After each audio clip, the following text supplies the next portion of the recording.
अस्सलाम वालेकुम स्टूडेंट। आज जो है हम आपको एएमयू का जो क्लास 9 का 2019 में जो पेपर हुआ था उसमें हिंदी का जितने भी क्वेश्चन थे उन सब का सॉल्यूशन बताएंगे, प्लस आपको उसके आंसर्स भी बताएंगे ताकि आपको समझ में आ सके किस टाइप के क्वेश्चंस एएमयू में पूछे जाते हैं। आपका एग्ज़ाम जो है बहुत ही ज़्यादा करीब है, एंट्रेंस 26 जून को है। तो अगर आप ये क्वेश्चंस कर लेंगे तो इससे रिलेटेड जितने भी क्वेश्चंस एएमयू में आते हैं या आए हैं वो आप बिल्कुल श्योरली कर सकते हैं। तो इस वीडियो को कम्प्लीटली पूरा देखिएगा। तो सबसे पहला क्वेश्चन इसमें है आपका वास्तविक शब्द का विलोम क्या है। तो इसमें आपको सबसे पहले वास्तविक का मतलब पता होना चाहिए और विलोम का मतलब पता होना चाहिए, तब आप जो है इस क्वेश्चन को इजीली कर सकते हैं। तो विलोम का जो मतलब होता है वो होता है अपोजिट, यानी अपोजिट वर्ड, किसी भी चीज़ का उल्टा बताना विलोम कहलाता है। उसके बाद वास्तविक शब्द मतलब कि कोई भी चीज़ रियलिटी में हो रही है तो उसे जो है वास्तविक कहेंगे, यानी हकीकत में हो रही है। तो इसका उल्टा क्या होगा, वास्तविक यानी रियलिटी, इसका अपोजिट होगा इमेजिन अगर इंग्लिश में कहें तो हिंदी में इसका जो मीनिंग होगा वो होगा इन चार ऑप्शन में ऑप्शन डी यानी काल्पनिक, यानी सिर्फ हम लोग की सोच, वो रियल में नहीं होता लेकिन हम लोग सिर्फ उसको सोचते हैं। तो वास्तविक यानी रियलिटी में, और उसका अपोजिट जो होगा वो होगा काल्पनिक। इसमें यहाँ पे आपको दो ऑप्शन दिए हुए हैं, एक अवास्तविक और काल्पनिक। तो इन दोनों में से कोई सा भी आ सकता है। इस बार जो है डी आया था, काल्पनिक हो सकता है, अब आ सकता है अवास्तविक। तो आपको ये भी पता होना चाहिए। उसके बाद जो आपका नेक्स्ट क्वेश्चन है क्वेश्चन नंबर 2। यहाँ पे जो है आपको पंक्ति दी हुई है, तो इस पंक्ति में कौन सी भाषा का प्रयोग हुआ है, कौन सी लैंग्वेज यूज़ की गई, ये आपको बताना है। तो इसका जो है इसका सही ऑप्शन जो है वो है सी, अवधी भाषा। देखिए इसके रचनाकार जो है वो तुलसीदास जी हैं, इस वजह से इसकी भाषा जो है वो अवधी भाषा है। उसके बाद आपका नेक्स्ट क्वेश्चन है ओजस्वी का शुद्ध रूप है, यानी ये जो लिखा हुआ है ओजस्वी, इसको बिल्कुल करेक्टली कैसे लिखा जा सकता है ये आपको बताना है। तो इसका सही ऑप्शन जो है वो है ए, ये वाला बिल्कुल सही करेक्टली लिखा हुआ है।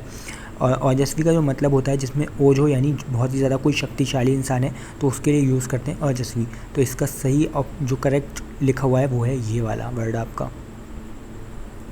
उसके बाद नेक्स्ट क्वेश्चन है हंसवाहिनी शब्द समास है। ये आपको एक वर्ड दिया हुआ है, शब्द दिया हुआ है हंसवाहिनी, इसमें कौन सा समास यूज़ हुआ है वो आपको बताना है। तो इसमें जो सही ऑप्शन है वो है डी, तत्पुरुष समास। अब तत्पुरुष समास क्यों दिया हुआ है तो आप इसका एक्सप्लेनेशन पढ़ लीजिएगा, तो इसमें सब कुछ बताया हुआ है कि तत्पुरुष समास की परिभाषा यहाँ पे दी हुई है।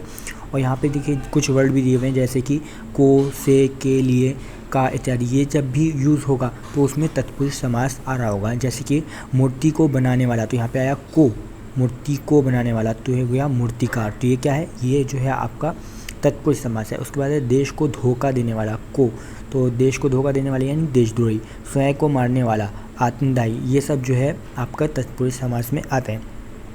उसके बाद है आपका क्वेश्चन इस तालाब में अनेक मछलियाँ हैं, इस वाक्य में विशेषण है। यहाँ पे आपको जो है एक वाक्य दिया हुआ है इस तालाब में अनेक मछलियाँ, इसमें कौन सा विशेषण का रूप यूज़ हुआ है, सर्वनामिक विशेषण, परिमाणवाचक विशेषण, निश्चित परिमाणवाचक विशेषण या फिर अनिश्चित परिमाणवाचक विशेषण। तो इसमें जो है आपका जो इस तालाब में अनेक मछलियाँ हैं, इस वाक्य में अनेक शब्द अनिश्चित परिमाण विशेषण है। जैसे कि कोई चीज़ का पता ना हो, जैसे कि लिखा है कि अनेक, अब कितनी है ये नहीं पता, अनेक हैं बहुत सारी हैं। अब तो यहाँ पे क्वांटिटी दी होती है कि 5 मछलियाँ हैं, तब किस में आ जाता है, ये आ जाता है सी, निश्चित में। लेकिन यहाँ पे दिया हुआ है अनेक, तो यानी कि पता नहीं है हम लोग को कितनी है, इस ऐसे इसमें आएगा अनिश्चित परिमाणवाचक विशेषण। उसके बाद का जो नेक्स्ट क्वेश्चन है वो है चरण, कमल, बंधु, हृदय कौन सा अलंकार है। ये जो आपको एक सेंटेंस दिया हुआ है इसमें पूछ रहा है कौन सा अलंकार यूज़ हुआ है। तो इसका सही ऑप्शन जो है वो है रूपक अलंकार, रूपक अलंकार। तो इसका यहाँ पे आपको एक्सप्लेनेशन भी दिया हुआ है। तो यहाँ पे क्योंकि जहाँ पे उपमेय और उपमान का भेद रहित आरोप हो वहाँ। उसके बाद आपका नेक्स्ट क्वेश्चन है प्रत्युष शब्द का अर्थ है। देखिए ये क्वेश्चन जो है 2020 में भी आ चुका है, यानी 2019 में आया और 2020 में भी आया, यानी ये क्वेश्चन रिपीट हुआ है। इसलिए आपको प्रीवियस ईयर क्वेश्चन तो मस्ट है, आपको करना ही चाहिए, क्योंकि काफ़ी क्वेश्चन जो है वो रिपीट होते हैं। अगर आपका 1 मार्क भी मिल रहा है वो भी फ्री में, सिर्फ आपको एक बार क्वेश्चन को रीड करना है, उसके आंसर को पढ़ना है, क्योंकि बिल्कुल सेम टू सेम क्वेश्चन आते हैं। जब भी रिपीट होता है क्वेश्चन तो उसमें ज़रा भी चेंज नहीं किया जाता है, पूरा क्वेश्चन ही रिपीट होता है। जैसे कि यहाँ पे प्रत्युष शब्द का अर्थ है, तो ये 2020 में भी बिल्कुल ऐसा ही क्वेश्चन आया था और 2019 में भी आया, और उसके जितने भी वो थे यहाँ पे आपको ऑप्शन दिए हुए हैं। तो इसका सही ऑप्शन जो है, अभी 2020 की वीडियो बनाई थी उसमें भी ये बताया था कि इसका सही आंसर जो है वो है सी, क्योंकि प्रातःकाल कहते हैं, यानी प्रत्यूष जो होता है वो सुबह के समय कहते हैं, सूर्योदय का समय, जब सूरज निकलने वाला होता है, सुबह होने वाली होती है, उसी टाइम को जो है प्रत्यूष कहा जाता है, यानी सुबह होने के टाइम को यहाँ पे प्रत्यूष शब्द कहा जाता है। यहाँ पे आपको इसका एक्सप्लेनेशन मिल जाएगा। प्रत्यूष का अर्थ होता है भोर का समय, सूर्योदय का समय, भोर का सूरज, भोर काल यानी दिन निकलने का समय। और यहाँ पे वाक्य दिया हुआ है, प्रत्यूष होते ही पक्षी गगन में चहचहाने लगते हैं, यानी सुबह होते ही जितने भी पक्षी हैं, बर्ड्स हैं, वो सारे जो है गगन आसमान में क्लाउड्स में आ जाते हैं। तो यहाँ पे जो है क्वेश्चन रिपीट हुआ है, तो आपको प्रीवियस ईयर के क्वेश्चंस जो है जितने भी हैं, science, math, English, Urdu, Hindi, आपको करने चाहिए, उससे आपको काफ़ी ज़्यादा नॉलेज मिल जाएगी।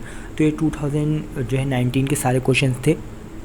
इसी तरीके से 2020 और 21 के अपलोड हो चुकी है, और 2018 और 17 के आने वाले दिन में अपलोड हो जाएगी।